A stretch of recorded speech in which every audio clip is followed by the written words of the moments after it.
Hi, Gaya. Okay, now, please get your toys that are the same. Which one?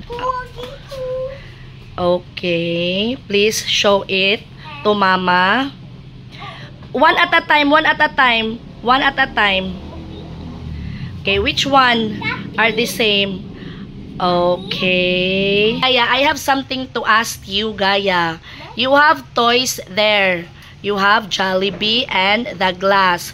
Which one are the same? Jollibee. Which one is different? The glass. Which one are the same?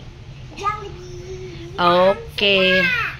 Alright, Gaya. So, among your toys, which one is different? The Jollibee. The answer. Which one are the same? Minnie Mouse. Mickey. What makes them Mickey Mouse. Minnie Mouse. What makes them the same? Why are they the same? Is them this one? Because they are both a... A mouse. Wow! Great job! The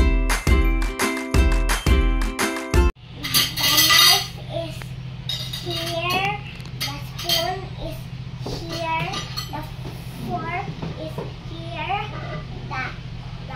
The glass is here. The plate is here. Okay, thumbs up. You put it properly. Okay, what do you use for drinking? Glass. Okay, where are you going to put your food?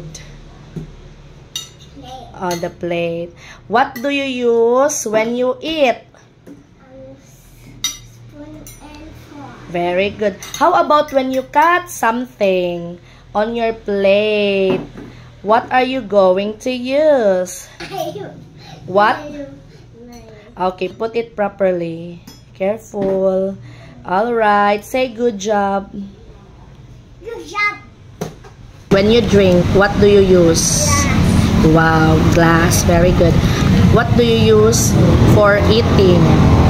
To put the food on your mouth. Fork and Fork and say it properly. Fork and spoon. Good job. How about where are you going to put your food? Plate. Okay. And when you are eating something and you want to cut it, what do you use? a knife. Wow. Good job, guy.